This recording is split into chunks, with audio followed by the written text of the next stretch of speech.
أنفسنا ومن سيئات أعمالنا من يهده الله فلا مضل له ومن يضلله فلا هادي له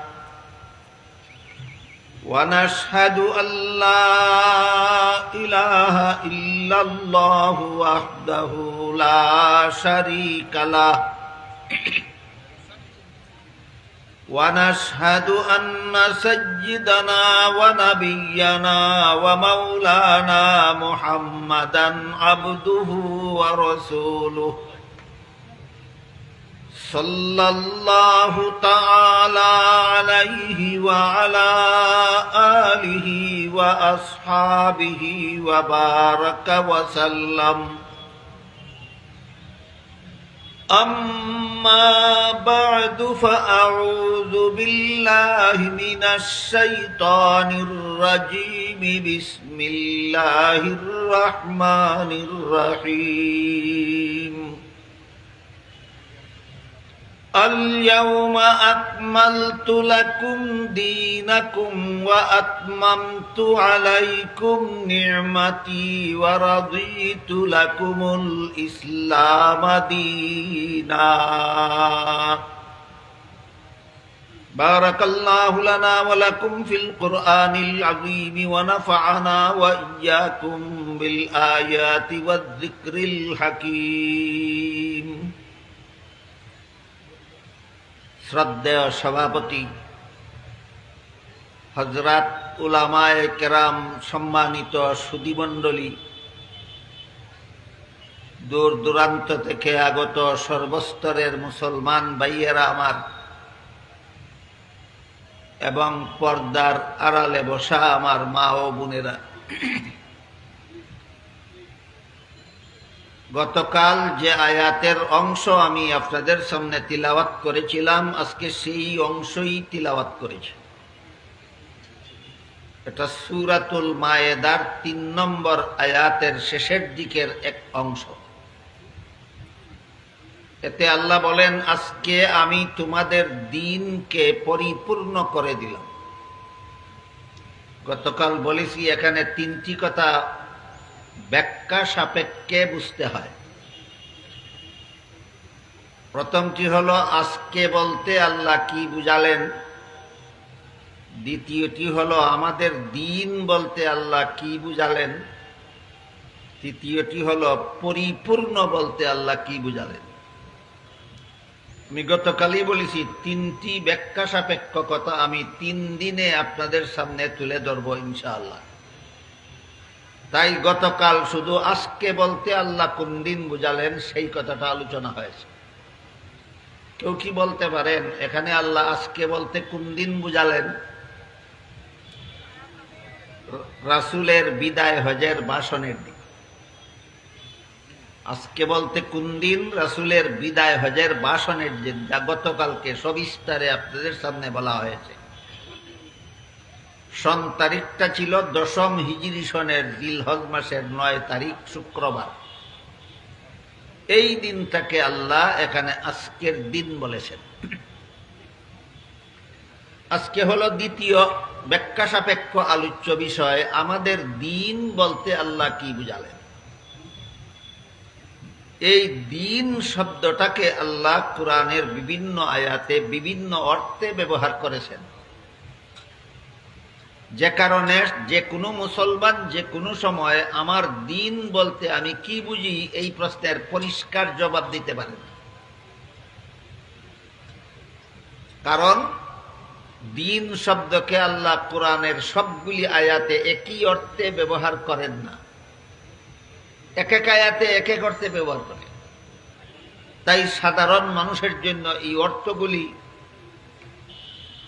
স্মরণ রাখা এবং তার সমষ্টিটা বলতে পারা কঠিন হয়ে দাঁড়ায়। এই বিষয়টা আমি গত বছর আপনাদের সামনে পরিষ্কার করেছি। গতকালও সংক্ষেপে বলে দিয়েছি যে 3 প্রকার এলেমকে আল্লাহ আমাদের দিন বলেছেন। একটা হলো ইলমে আকাইদ, আর একটা হলো ইলমে ফিকহ, আর একটা হলো ইলমে তাজকিয়া। হাদিসে জিবরিল নামক প্রসিদ্ধ হাদিসে এই 3 প্রকার এলেম শিক্ষা দিয়ে রাসূল এই 3টা এলেমকে আমাদের দিন বলেছেন।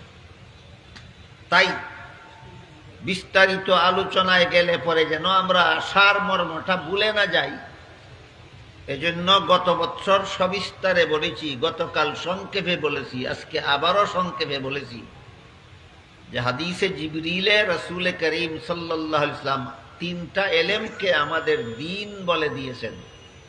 একটা এলেমের নাম ইলমে আকাইদ, একটা এলেমের নাম ইলমে ফিকহ, আর একটা এলেমের নাম ইলমে তাজকিয়া। এবার বিস্তারিত আলোচনার দিকে যাচ্ছে। পবিত্র কোরআনের বিভিন্ন আয়াতে আল্লাহ দিন শব্দকে বিভিন্ন অর্থে ব্যবহার করেছেন।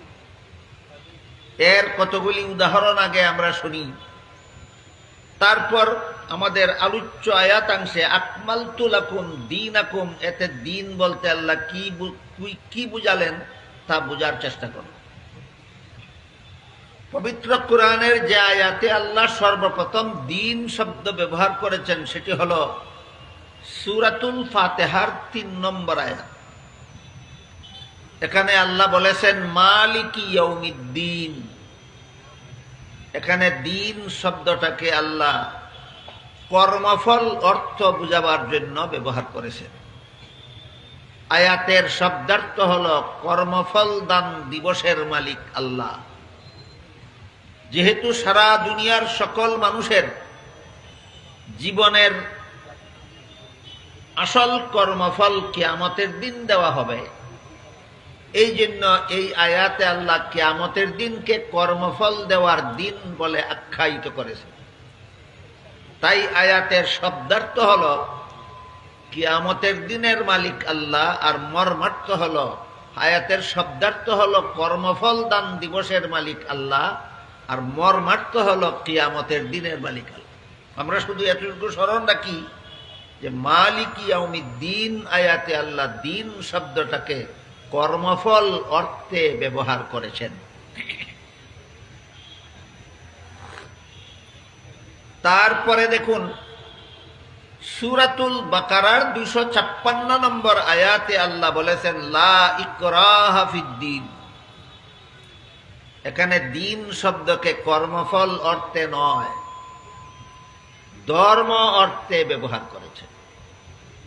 আয়াতের অর্থ হল ধর্মের ব্যাপারে বল প্রয়োগ চলবে না, বরং সমস্ত ধর্মাবলম্বীরাই আপন আপন ধর্ম পালনে স্বাধীন।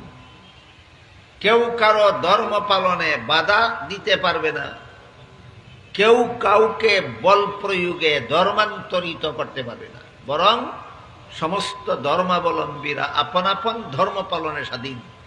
এটা ঘোষণা দিয়ে আল্লাহ সূরাতুল বাকারার 256 নম্বর আয়াতে বলেছেন লা ইকরাহা ফিদ্দিন। এখানে দিন শব্দকে আল্লাহ ধর্ম অর্থে ব্যবহার করেছেন। আগেই বলেছি বিস্তারিত আলোচনা শুরু করলে আমরা যেন মূল আলোচ্য বিষয় ভুলে না যাই। তাই আমি আবার স্মরণ করিয়ে দিচ্ছি আপনাদেরকে, মালিকি ইয়াউমিদ্দিন আয়াতে আল্লাহ দিন শব্দকে কর্মফল অর্থে ব্যবহার করেছেন, আর লা ইকরাহা ফিদ্দিন আয়াতে আল্লাহ দিন শব্দকে ধর্ম অর্থে ব্যবহার করেছেন। কিন্তু এখানে একটা প্রশ্ন জাগে জটিল, সেটা হলো সূরাতুল বাকারার 256 নম্বর আয়াতে যে আল্লাহ সমস্ত ধর্মাবলম্বীদের আপন আপন ধর্ম পালনের স্বাধীনতা ঘোষণা করলেন, তাহলে কি সবগুলি ধর্মই আল্লাহর কাছে গ্রহণযোগ্য? এই প্রশ্নটা স্বাভাবিকভাবে এখানে জাগে। আর এই প্রশ্নের জবাব নিয়ে বেশ কিছুদিন যাবৎ বাংলাদেশে মারাত্মক রকমের বিভ্রান্তি চলছে। কেউ না বুঝে বিভ্রান্তির শিকার হচ্ছে, আর কেউ বুঝে শুনে সত্য ধর্ম আর বাতিল ধর্মকে একাকার করে দিয়ে জগা খিচুড়ি পাকাবার শয়তানি চক্রান্তে লিপ্ত আছে। তাই এই সমস্ত ধর্ম নিয়ে যত বিভ্রান্তি, যত ভুল বুঝাবুঝি সমাজে আছে, ধর্মের ব্যাপারে যত ভ্রান্ত মতবাদ, ধর্মের ব্যাপারে যত ভ্রান্ত মন্তব্য সমাজে চালু আছে, এইগুলি আমাদেরকে সুস্পষ্টভাবে চিহ্নিত করতে হবে এই ধর্ম সংক্রান্ত আলোচনার বেলায়। প্রথম প্রশ্ন হল, যেহেতু সূরাতুল বাকারার 256 নম্বর আয়াতে আল্লাহ সমস্ত ধর্মাবলম্বীরে আপন আপন ধর্ম পালনের স্বাধীনতা ঘোষণা করেছেন, তাই সবগুলি ধর্মই আল্লাহর কাছে গ্রহণযোগ্য কিনা, এটা হইল প্রথম প্রশ্ন। এ প্রশ্নের সুস্পষ্ট জবাব পাওয়া যায় সূরা আলে ইমরানের 85 নম্বর আয়াত।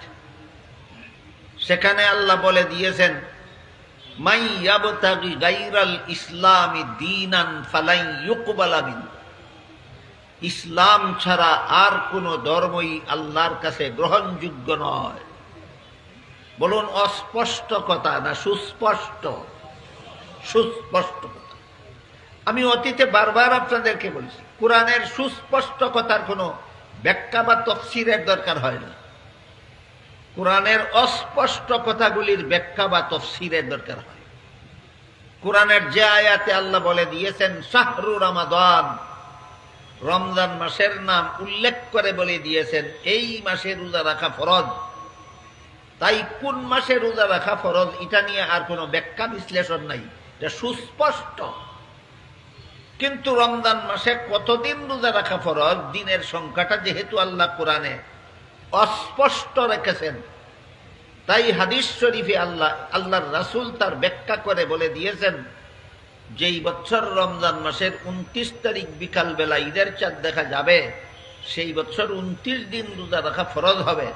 যেই বছর রমজান মাসের 29 তারিখ বিকাল বেলা ঈদের চাঁদ দেখা যাবে না, সেই বছর 30 দিন রোজা রাখা ফরজ হবে। দিনের ব্যাপারে ব্যাখ্যা লাগলো কেন? কোরআনে অস্পষ্টতা ছিল। মাসের নামের ব্যাপারে ব্যাখ্যার দরকার নাই কেন? বলুন, সুস্পষ্ট। কোরআনের সুস্পষ্ট কথা ব্যাখ্যা সাপেক্ষ নয়। যেমন ভাবে রমজান মাসের নাম কোরআনে সুস্পষ্ট ভাবে বলে দেওয়া হয়েছে, কাজেই মাসের ব্যাপারে আর কোনো ব্যাখ্যা বিশ্লেষণ নাই। ঠিক তেমনি ভাবে সূরা আলে ইমরানের 85 নম্বর আয়াতে আল্লাহ সুস্পষ্ট ভাবে বলে দিয়েছেন, একমাত্র ইসলাম ছাড়া আর কোনো ধর্মই আল্লাহর কাছে গ্রহণযোগ্য নয়।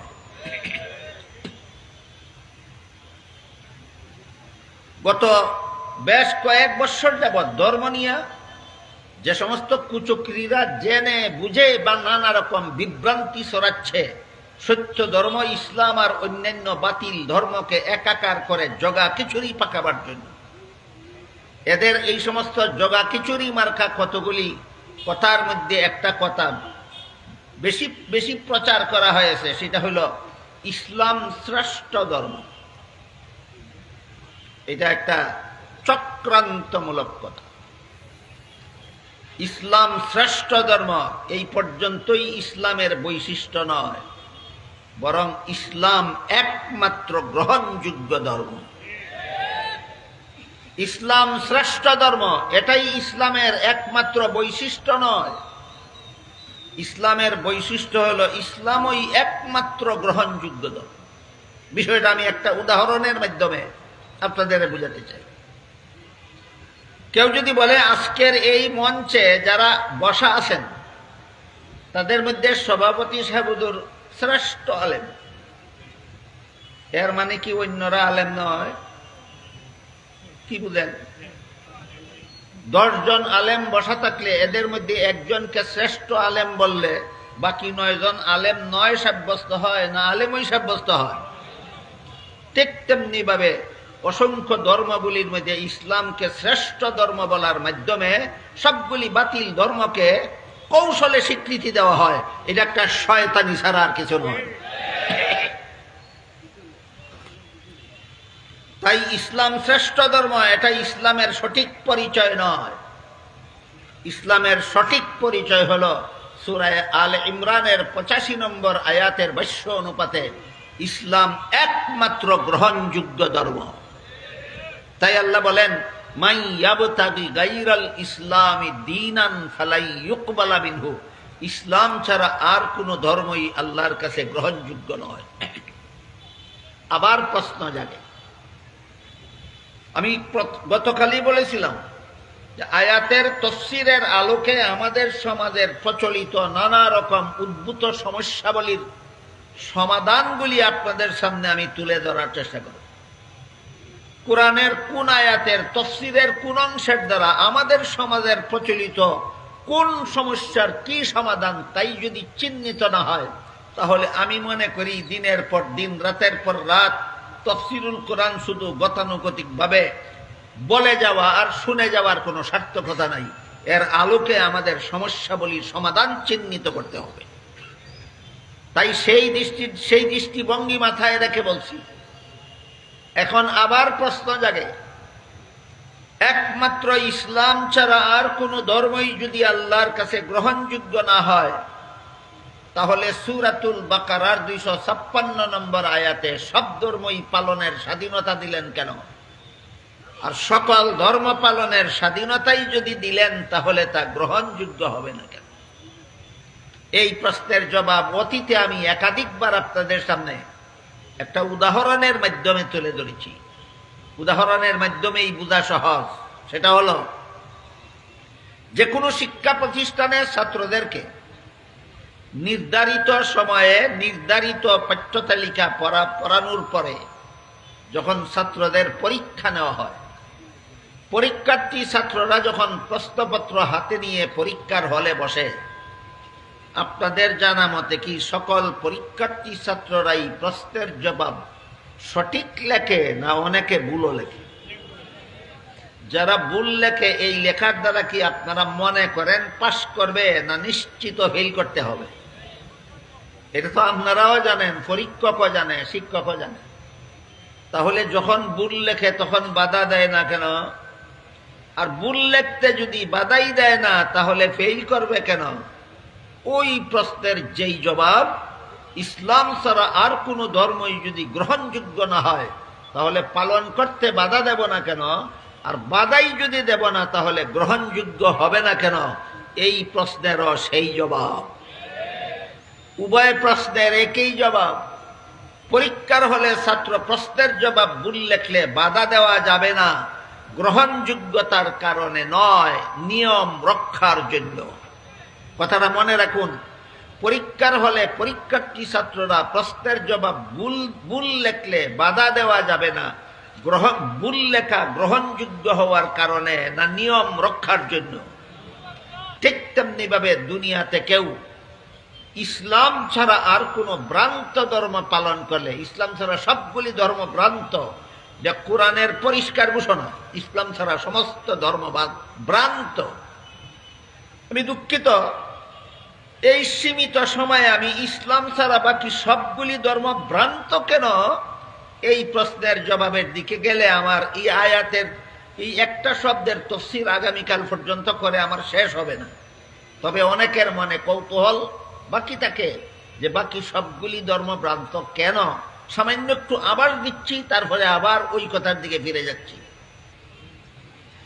ইসলাম ছাড়া আর যত ধর্ম বর্তমান দুনিয়াতে চালু আছে, এই চালু ধর্মগুলির মধ্যে একটা প্রসিদ্ধ ধর্মের নাম হইল খ্রিস্ট ধর্ম, আর একটা ধর্মের নাম আছে ইহুদি ধর্ম, আর একটা ধর্মের নাম আছে বৌদ্ধ ধর্ম। এগুলি প্রসিদ্ধ। যত ধর্ম দুনিয়াতে চালু আছে এর মধ্যে এই তিনটা ধর্ম প্রসিদ্ধ। এই তিনটা ধর্মকে আমরা একটু বুঝলে টের পাবো যে ইসলাম ছাড়া সমস্ত ধর্ম বাতিল কেন।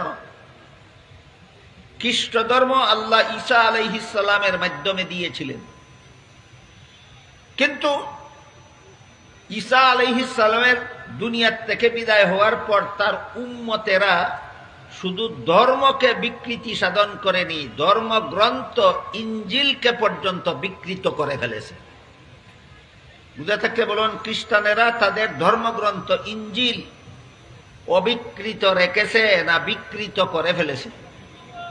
বিকৃত গ্রন্থের বর্ণিত ধর্ম হক হয় না, বাতিল। এই বিকৃতির কারণে তাদের ধর্ম বাতিল। এই ব্যাপারে সুস্পষ্টভাবে আল্লাহ কোরআনে বলে দিয়েছেন, ইউহাররিফুনাল কালিমা আম মাওয়াদিহি। ইহুদি খ্রিস্টানদের যত বদ অভ্যাস আছে, এর মধ্যে জাতিগত বদ অভ্যাস, এর মধ্যে একটা বদ অভ্যাস হলো এরা এদের ধর্মগ্রন্থে বিকৃতি সাধন করে।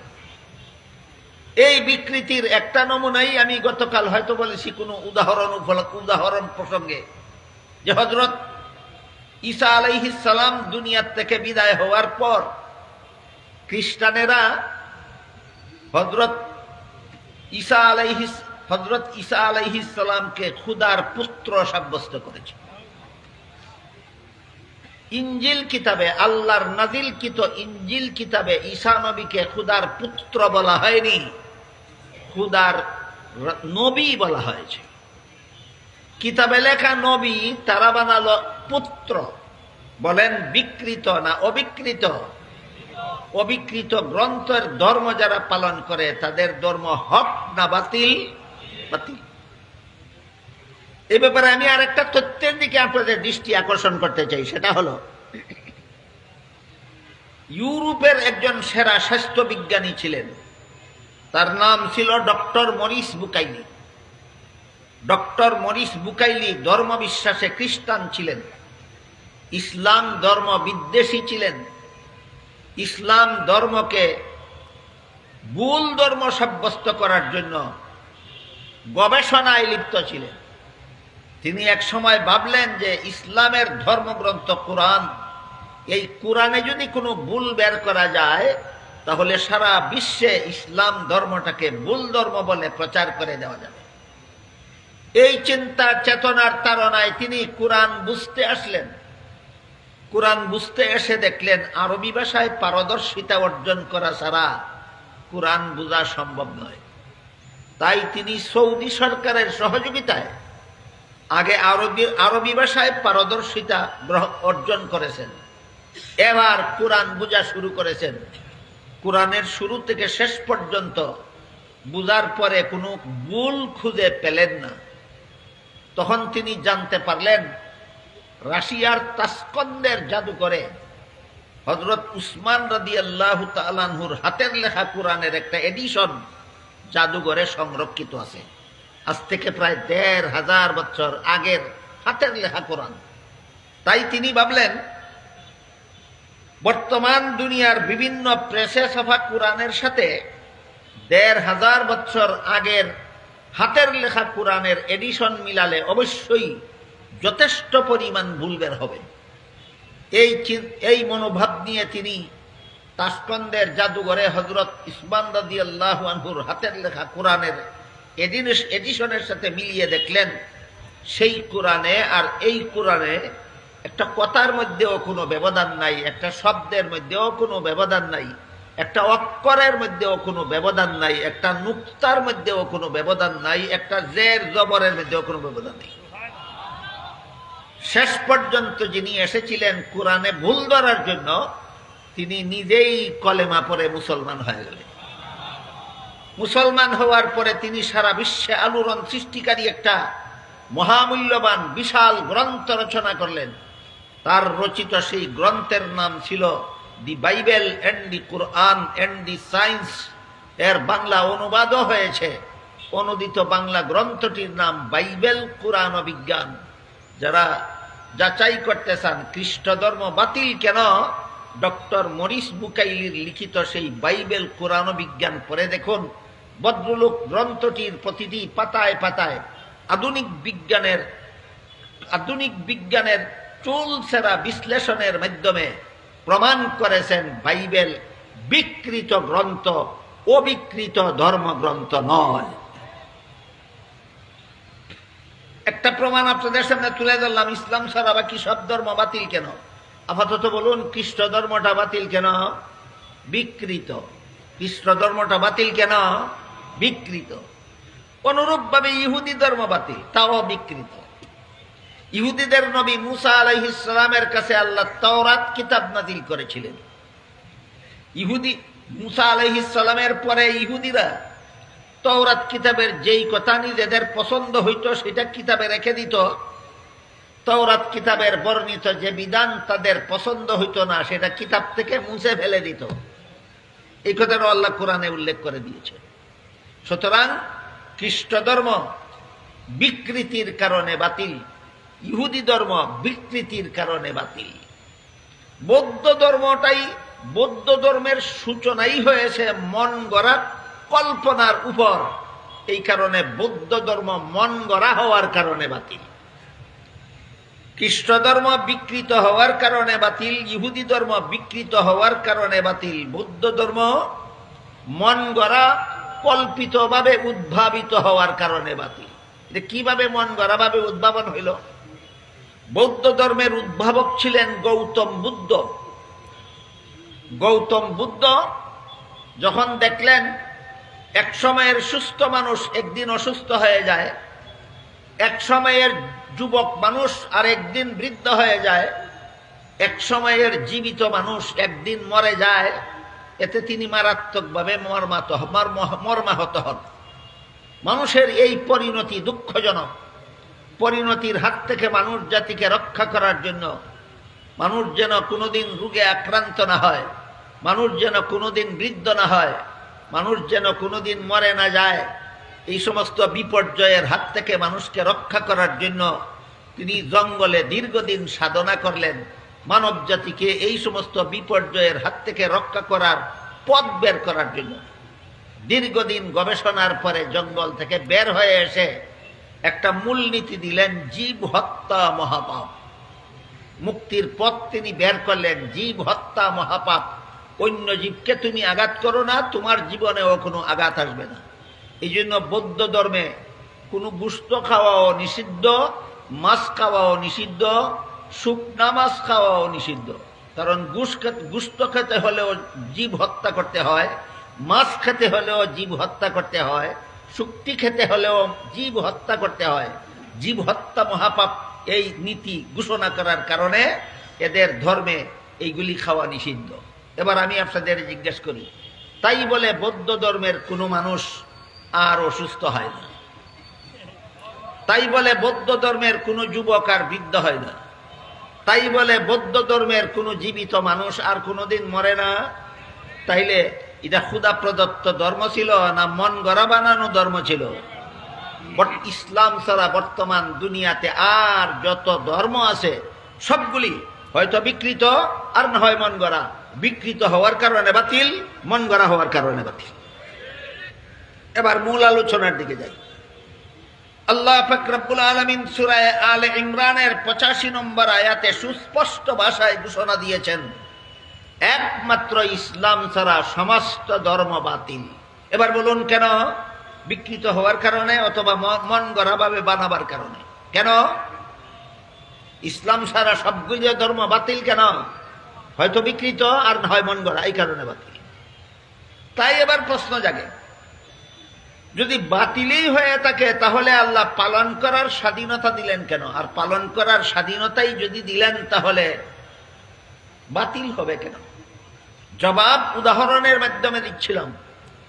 পরীক্ষার্থী ছাত্ররা প্রশ্নের জবাব ভুল লেখলে জবাব বাতিল, নিশ্চিত ফেল করবে, কিন্তু বাধা দেওয়া যাবে না কেন?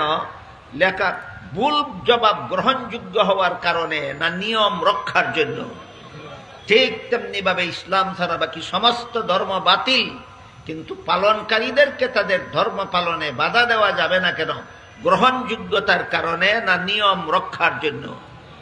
এই সুযোগে যদি কোনো পরীক্ষার্থী ছাত্র ইচ্ছা মতো প্রশ্নের জবাব ভুল লেখে, তাহলে যেভাবে তার কপালে গুড়ার ডিম ছাড়া আর কিছু নাই, তেমনি ভাবে এই সুযোগে যদি কেউ দুনিয়াতে ইসলাম ছাড়া আর কোনো বাতিল ধর্ম পালন করে, আল্লাহ বলেন ওয়াহুয়া ফিল আখিরাতি মিনাল খাসিরিন, এর মর্ম হল তার কপালে ও পরকালে জাহান্নাম ছাড়া আর কিছু নয়। এতক্ষণের আলোচনা যারা শুনেছেন বুঝেছেন তারা বলুন, আল্লাহ পাক রব্বুল আলামিন সূরাতুল বাকারার, পবিত্র কোরআনের সূরাতুল বাকারার 256 নম্বর আয়াতে লা ইকরাহা ফিদ্দীন বলে সমস্ত ধর্মাবলম্বীদের আপন আপন ধর্ম পালনের স্বাধীনতা ঘোষণা করেছেন, গ্রহণযোগ্যতার কারণে না নিয়ম রক্ষার জন্য? এই কথাটা জানলে ইসলামকে শ্রেষ্ঠ ধর্ম বলবে না, এই কথাটা মানলে বলবে ইসলাম একমাত্র গ্রহণযোগ্য ধর্ম। এবার বলুন আপনারা, ইসলাম শ্রেষ্ঠ ধর্ম না ইসলাম একমাত্র গ্রহণযোগ্য ধর্ম? ইসলাম একমাত্র গ্রহণযোগ্য ধর্ম। পালন করার স্বাধীনতা দেওয়া হয়েছে, সেটা ভিন্ন ব্যাপার। আরেকটা ব্যাপার আছে এখানে, সেটা হলো এতক্ষণের কথা যারা শুনেছেন, বুঝেছেন, তারা পরিষ্কার বুঝতে পেরেছেন ইসলাম ছাড়া সকল ধর্ম বাতিল হওয়া সত্ত্বেও পালন করার স্বাধীনতা আছে কি নাই? 99 ভাগ না 100 ভাগ? 100 ভাগ, 100 ভাগ। ইসলাম ছাড়া যত বাতিল ধর্ম দুনিয়াতে আছে, সকল ধর্মাবলম্বীদেরকে সূরাতুল বাকারার 256 নম্বর আয়াতে শতকরা 100 ভাগ স্বাধীনতা দেওয়া হয়েছে। তারা আপন আপন ধর্ম পালনে স্বাধীন। তাই যদি হয়, তাহলে ভিন্ন ধর্মাবলম্বীদের ধর্ম পালনের স্বাধীনতার জন্য ধর্ম নিরপেক্ষতার নামে মন গড়া কোনো মতবাদের দরকার আছে না ইসলামের বিধান যথেষ্ট? কথাটা ক্লিয়ার হোক, কথাটা ক্লিয়ার হোক। আমরা ধর্ম নিরপেক্ষতার কথাটা একটু সময়ের জন্য আলোচনাটা বন্ধ রাখলাম। বলুন, দুনিয়াতে যত ধর্মাবলম্বী আছে, সমস্ত ধর্মাবলম্বীদের ধর্মীয় স্বাধীনতার জন্য মন গড়া কোনো মতবাদের দরকার আছে না ইসলাম যথেষ্ট? তাহলে যেখানে ইসলাম সমস্ত ধর্মাবলম্বীদের ধর্ম পালনের পূর্ণ স্বাধীনতা দেয়, সেখানে ইসলাম নাম না নিয়া, কুরআন নাম না নিয়া, আল্লাহর বিধান নাম না নিয়া ধর্ম নিরপেক্ষতার নামে মন গড়া মতবাদের নাম নেওয়ার মানেই হইল এই মতবাদের নাম যারা জপে, যারা ব্যবহার করে, এরা আসলেই ইসলামকে ভালো পায় না, কুরআনকে ভালো পায় না, আল্লাহর বিধানকে ভালো পায় না। এই কাজটাও দীর্ঘদিন যাবৎ আমাদের সমাজে চলেছে। ইসলামের নামে নয়, কুরআনের নামে নয়, ধর্মনিরপেক্ষতার নামে এবং অসাম্প্রদায়িক সমাজ গড়ার নামে। আমি জানি না অসাম্প্রদায়িক, সাম্প্রদায়িকতা আর অসাম্প্রদায়িক শব্দ দুইটা যারা জপে, এরা কোন মর্মে জপে আমার জানা নাই। আমি অভিধানে যা দেখেছি, সম্প্রদায় শব্দের বিভিন্ন অর্থ আছে। দল, গোষ্ঠী, ধর্মাবলম্বী, এই ধরনের কোনো বিশেষ দল বিশেষকে সম্প্রদায় বলা হয়। বিভিন্ন ধর্মাবলম্বীদেরকেও বিভিন্ন সম্প্রদায় বলা হয়, বিভিন্ন দলকেও বিভিন্ন সম্প্রদায় বলা হয়, বিভিন্ন গোষ্ঠীকেও বিভিন্ন সম্প্রদায় বলা হয়। আপাতত আমাদের আলোচনার সাথে সামঞ্জস্যশীল হইল ধর্ম। বিভিন্ন ধর্মাবলম্বীকে বিভিন্ন সম্প্রদায় বলা হয়। যেমন ধরুন, ইসলাম ধর্মের অনুসারীরা হলো মুসলমান সম্প্রদায়, মূর্তি পূজার ধর্মের অনুসারীরা হিন্দু ধর্ম সম্প্রদায়, গৌতম বুদ্ধের অনুসারীরা বৌদ্ধ ধর্মাবলম্বী সম্প্রদায়। তাইলে অসাম্প্রদায়িকতা বলতে তারা কি বুঝাতে চায়? মুসলমানরা এক সম্প্রদায়, হিন্দুরা আরেক সম্প্রদায়, বৌদ্ধরা আরেক সম্প্রদায়। বলুন, সকল সম্প্রদায়ের ধর্ম পালনের স্বাধীনতা ইসলামে আছে কি নেই? তাহলে অসাম্প্রদায়িকতা কোন গুড়ার ডিমের নাম? অসাম্প্রদায়িকতা, এখান তো অসাম্প্রদায়িকতা হইল না। এখানে তো সবার প্রত্যেকেরই কোনো না কোনো সম্প্রদায় আছে। যারা ইসলাম ধর্ম পালন করে এরা হইল মুসলিম সম্প্রদায়, যারা মূর্তি পূজার ধর্ম পালন করে এরা হইল হিন্দু সম্প্রদায়, যারা গৌতম বুদ্ধকে অনুসরণ করে এরা হইল বৌদ্ধ সম্প্রদায়। অসম্প্রদায়টা কোথায়? অসম্প্রদায়ের কোনো অস্তিত্ব নাই।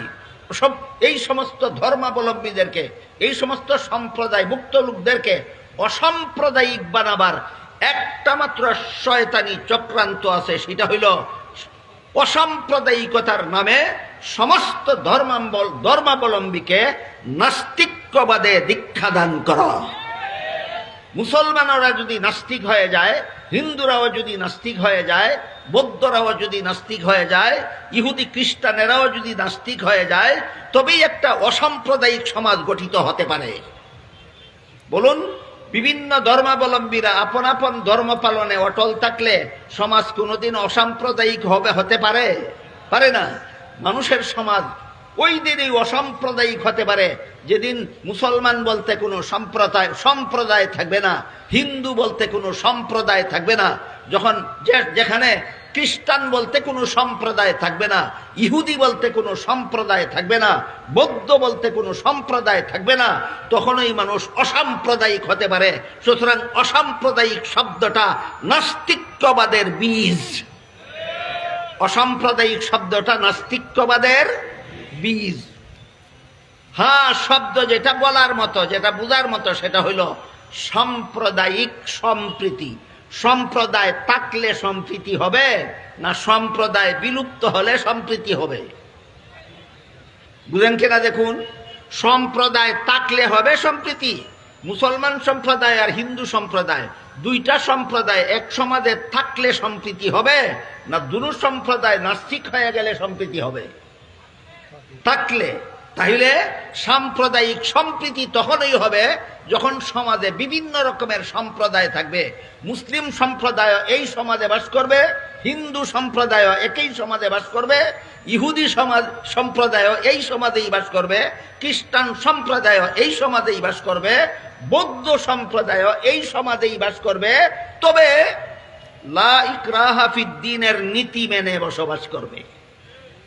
সমস্ত ধর্মাবলম্বীরা মানে সমস্ত সম্প্রদায়ের লোকেরা একই সমাজে বাস করবে, একই দেশে বাস করবে।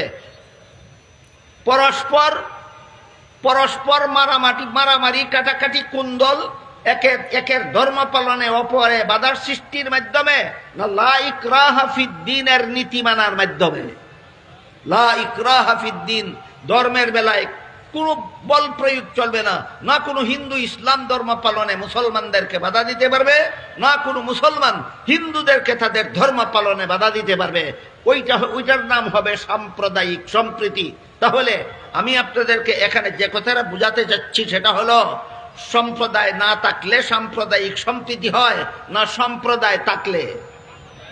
তাহলে অসাম্প্রদায়িক সম্প্রীতি যারা গফে, এরা অসাম্প্রদায়িক সমাজ বলতে কি গুড়ার ডিম নিজেরাই বুঝে, আর সমাজকেই কি গুড়ার ডিম বুঝাতে চায়, সেটা আমার বোধগম্য নয়।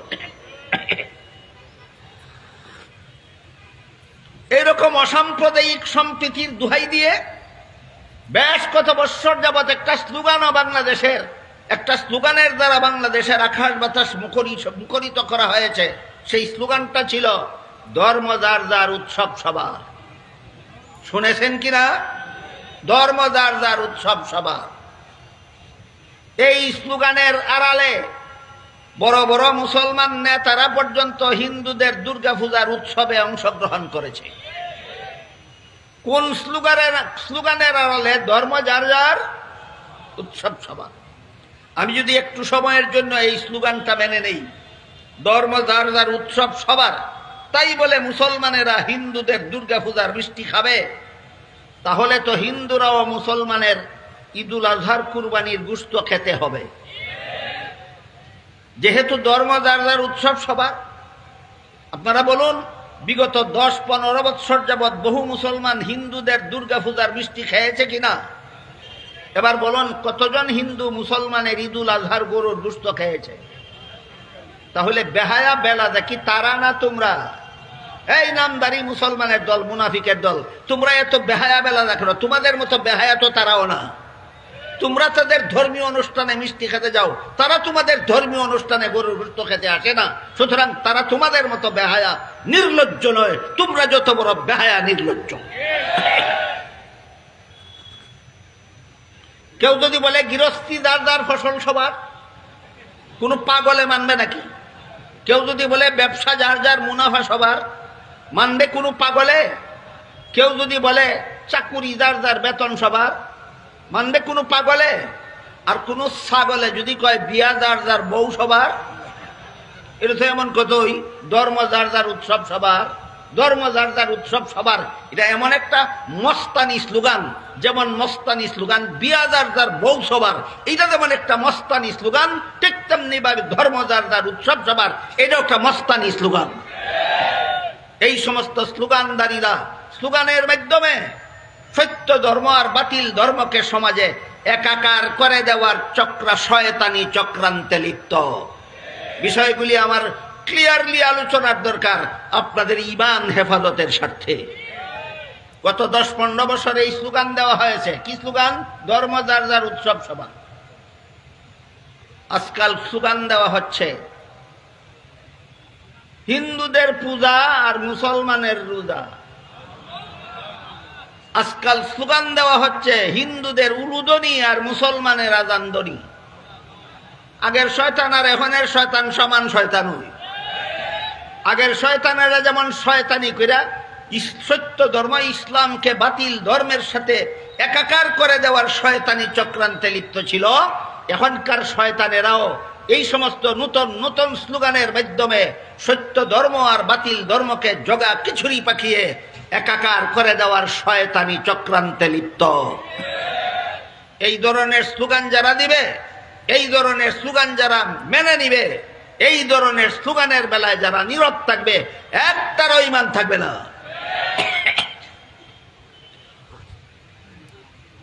আরেকটা তথ্য আমি আপনাদের সামনে তুলে ধরতে চাই ধর্মের ব্যাপারে। ধর্ম নিয়ে বাংলাদেশে মারাত্মক রকমের সমস্যা সৃষ্টি করা হচ্ছে। ধর্ম নিয়ে বাংলাদেশে নানা রকমের ভুল বুঝাবুঝি সৃষ্টি করা হচ্ছে। সর্বস্তরের মুসলমানের ঈমান হেফাজতের স্বার্থেই এই সূরাতুল বাকারার 256 নম্বর আয়াতের আলোকে এই সবগুলি সমস্যার সমাধান জাতির সামনে আসা দরকার, যেন জাতিকে এই শয়তানি চক্রান্তকারীদের বিভ্রান্তির হাত থেকে জাতির ঈমান যেন রক্ষা করা যায়।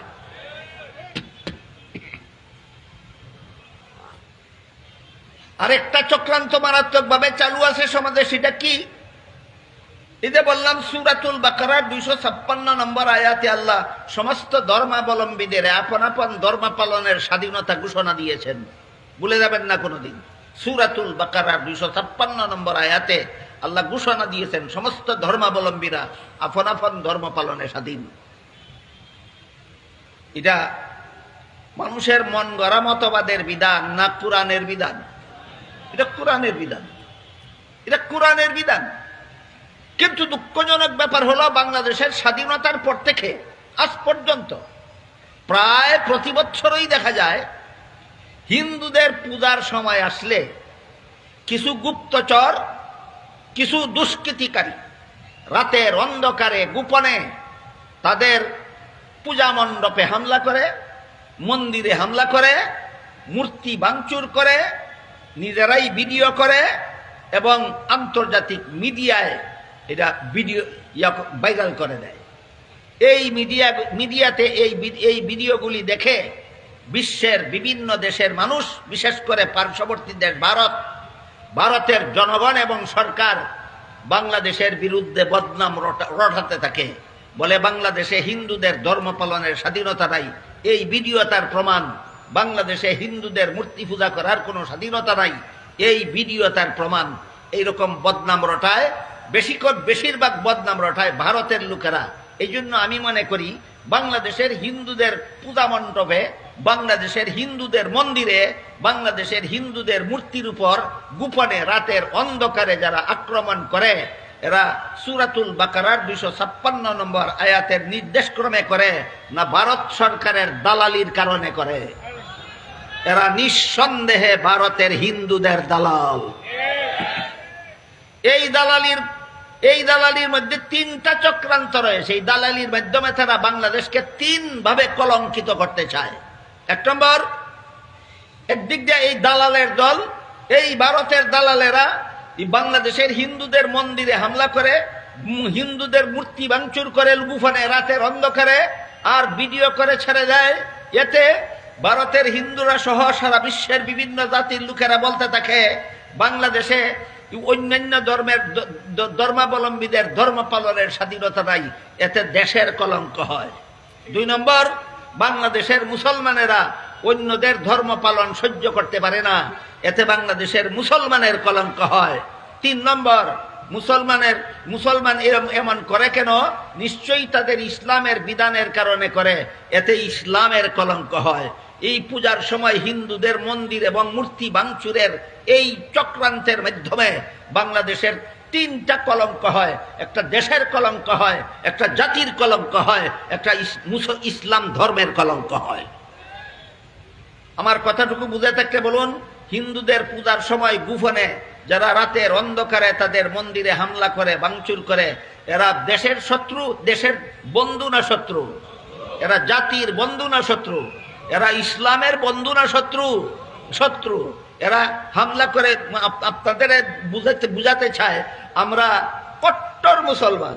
আমি বলি এরা কট্টর মুসলমান নয়, এরা মুসলমান নামের মুনাফেক। এরা ইসলাম ধর্মকে কলঙ্ক করতে চায়।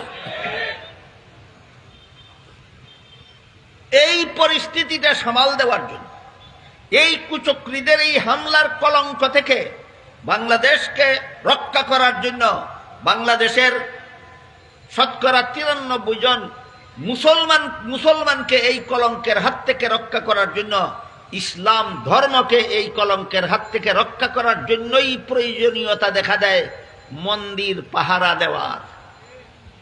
বুঝে থাকলে বলুন, শখেই মন্দির পাহারা দেওয়ার ব্যবস্থা করা হয়েছে এরা এই কুচক্রীদেরকে ধরার জন্য। এই কুচক্রীরা যারা দেশের শত্রু, দশের শত্রু, যারা ইসলামের শত্রু, মুসলমানের শত্রু, এরাই হিন্দুদের পূজার সময় মন্দিরে হামলা করে।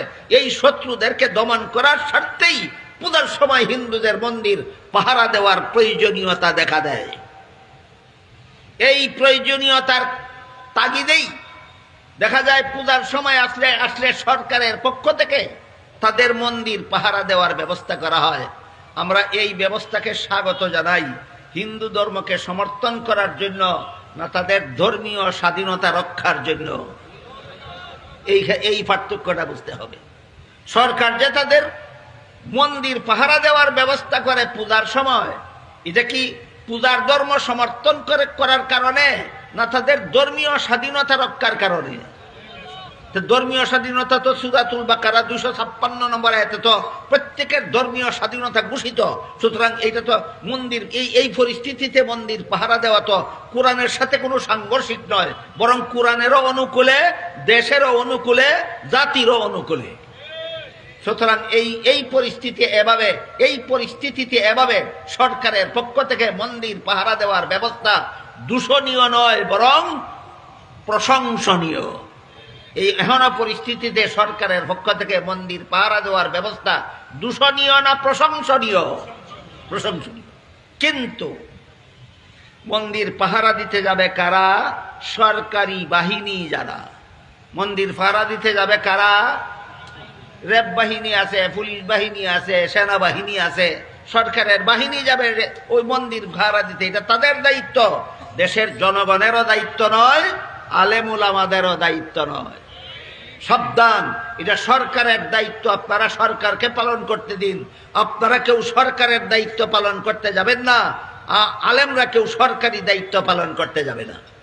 হ্যাঁ, কেউ যদি ধর্ম মন্ত্রণালয়ের ধর্মমন্ত্রী হয়ে থাকে অথবা ধর্ম মন্ত্রণালয়ের উপদেষ্টা হতে পারে, তিনিও সেখানে যেতে পারেন তারা স্বাধীনভাবে ধর্ম পালন করতে পারতেছে কিনা তার তদন্ত করার জন্য।